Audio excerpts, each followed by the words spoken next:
जायगाव केसरी हे पर्व 5 मैदान पार पडले. या मैदानाच्या द्वितीय क्रमांकाचा मानकरी ठरला म्हणजे आपला सर्वांचा आवडता रुस्तम हिंद केसरी बकासूर आणि एकनाथ दादा आणि ताईंचा राजा या जोडीनं द्वितीय क्रमांकाचा मान पटकावला. बरोबर ताई पण आहेत, राजा पण, मोहिल शेठ पण आहेत आणि त्यांची संपूर्ण टीम आहे. मोहिल शेठ काय सांगाल आज कशा पद्धतीचं नियोजन झालं होतं? खूप दिवसाची इच्छा होती राजा आणि बकासूर पळवायची. ते आज पळवून 2 नंबर करून यश भेटलं गाडीला. खूप आनंद वाटला. ताई, बरेच दिवस तुम्ही म्हणत होता बकासूर सोबत पळणार आणि सर्व फॅन्सची इच्छा होती. आपल्या तिथे जवळपास मैदान होतं, तिथे पण बकासूर मथुरा फार्म हाऊसला येऊन गेलेला. त्याविषयी काय सांगाल की आज समाधान एक चेहऱ्यावरती दिसतंय की आज जबरदस्त पाहिजे? सांगते काय, मी सकाळी पण सांगितलं माझ्यासाठी हिंद केसरी मैदान असल्या सकाळी उठल्यापासून होतं तयारी यायचं ही ती का तर आम्हाला देवाच्या गळ्यात पडायचंय म्हणून. आणि मोहिलला आणि मामाला मी तेव्हा पण थँक्यू म्हणलं तर अजून पण म्हणते की माझ्या फार्मला तुम्ही भेट दिली, देवाचं पाय माझ्या फार्मला लागलं, धन्य झाली की सगळे. मला वाटतंय 100% गाडा मालक जी आहेत सगळ्यांची इच्छा आहे की बकासूरच्या गळ्यात पडायचे. आज आम्हाला योग आला, नशीबवान म्हणीन मी.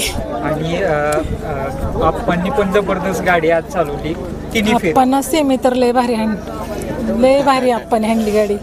आमची सेमीला थोडी म्हणजे मारला राजा सुट्टी मेकरलाच मारायला गेला, ते थोडं गाडी झुलली पण कोणी आरोप केला. पण सगळ्यांनी ड्रोनचं शूटिंग बघा, सगळं शूटिंग बघा, तुम्हीच सांगा की आमची गाडी लॉबी आहे का. आणि लॉबी टचला निकाल आहे, गाडी आमची लॉबी पण नाही पण लॉबी टचला निकाल आहे. सकाळीच त्यांनी पुकारलाय, पब्लिकनं सांगावं.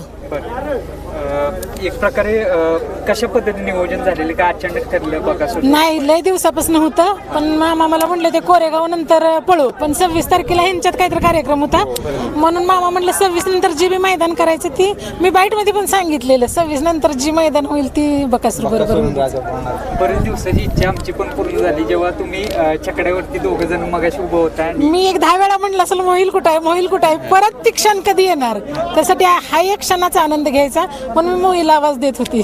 या आनंदाच्या क्षणी शेडजी आणि मामा सुद्धा पाहिजे होते आज या क्षणी. बघू की अजून एकदा परत ही गाडी पळेल त्यावेळेला शेडजी असतील, मामा असतील. गाडी पळेल तेव्हा सगळी येते, कारण का अचानक मध्ये जरा घरी पण कार्यक्रम असल्यामुळे सर्वांना येताना आले. मोहिल शेट आता 2-3 मैदान झाली, थोडाफार पराभव झाला, परंतु बकासूरची ही खासियत आहे आतापर्यंत की पराभव झाला तरी तो पुढच्या मैदानामध्ये 100% काही ना काहीतरी करून त्याचे एफर्ट दाखवून तो गुलाल घेतोच. बकासूरचा कधी पराभव होत नाही, त्याच्यावरती कायम अन्याय होत गेलाय आणि अन्याय होतो त्यामुळं कुठेतरी आम्हाला सेमीला घरी जावं लागतं, कारण कायच होतो. म्हणजे कुठेतरी म्हणजे आता मागासपासून बरोबर जणांच्या कमेंट येत आहेत की प्रत्येक वेळेस बकासूरच का, प्रत्येक वेळेस वादविवाद जो होतो तिथं बकासूरच्या वेळेसच का होतो किंवा का असा निर्णय घेतला? नाही, मी मोहिलपेक्षा अगोदर सांगते की यात्रा कमिटीनं खूप छान निर्णय घेतला आणि योग्य ते निकाल दिलाय. सगळ्याला दिसतंय लाईव्ह कॅमेरा शूटिंग खोटं बोलत नाही. तुम्हाला जर तुमच्याकडे शूटिंग नसतं काय तर झालं असतं, पण शूटिंग खोटं बोलत नाही. त्यामुळे मी जायगाव यात्रा कमिटीचं धन्यवाद मानेन की त्यांनी योग्य ते निकाल दिला.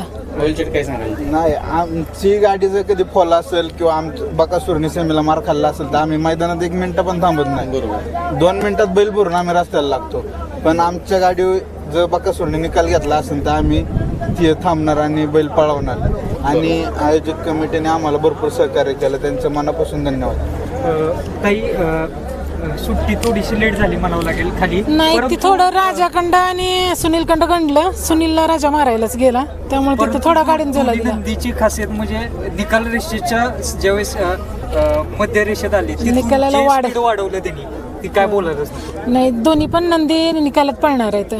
बकासूर सुद्धा लांब पल्ल्याला आणि तोंडावर निकाल घेतो का तर ते घेतोच, त्यामुळे दोन्ही पण नंदी निकालाला हवर आहेत. कुठेतरी ताई मोहिल शेट आहेत, ज्यावेळेस गटाला गाडी पळाली बरेच जणांनी टीका केली की इकडून का घातलं तुम्ही, तिकडून का घातलं. बैलगाडी मालकाला त्यांना नियोजन माहीत असतं काय बाबा काय नाही, लोक कमेंट करतात. काय सांगाल? आमचं अगोदरच ठरलं होतं 1 फेरा उलटा खांद्यावर काढायचा, परत सरळ खांद्यावर 2 फेरं पडायचं. उद्या मला राजाला पण पायऱ्याला काही प्रॉब्लेम येऊ नये ना. आमच्या मनात दुखदुख होती राजा बाहेर जातोय की काय, पण बघायचं तर आम्ही रिस्क घेतली, सक्सेसफुल झालो. आता कळलं आम्हाला राजाचा सुद्धा डावा खांदा चांगला आहे. मोहिल शेठ, आता आप्पा ड्रायव्हरबद्दल काय सांगाल? कारण तुम्ही त्यांचे ड्रायव्हिंग पण बघितलं, बकासूर स्वतः गाडी त्यांनी पळवली, आज दोन्ही नंदी एकत्र आले आणि पळाले आणि त्यात आप्पा ड्रायव्हरच होते, काय सांगाल? ड्रायव्हरने काय बकासूरची गाडी जेव्हा पहिल्यांदा गाडीवर बसले तेव्हा एक नंबर केलाय आणि सलग 2-3 मैदान बकासूरच्या गाडीवर बसून एक नंबर केलाय आणि राजाच्या गाडीवर तर ते कंटिन्यूज असतात. त्यामुळे दोन्ही नंदींचं त्यांना खासियत माहिती आहे आणि त्यांच्या डोक्याने त्यांनी गाडी आणली, त्यांना सांगायची पण गरज लागली नाही. नक्कीच. ताई, आता तुम्ही सकाळी पण सांगितलं होतं की ज्यावेळी बकासूरबरोबर पळणार त्यावेळी काल तुमचं नियोजन कसं झालं? कारण तुम्ही सगळ्यांना तुम्ही म्हटलं की आम्ही सगळ्यांना सांगितलं सकाळी उठून की आज पळायचं आपल्याला, काय उत्सुकता होती तुमच्या? आमच्या घरगुती सगळ्यांना माहित होतं आज असं देवाच्या गळ्यात पळायचंय म्हणून, पण बाहेरच्या लय लोकांचं DM आलेलं मी ओपनच केलं नाहीत का तर मला खोटं बोलायचं नव्हतं.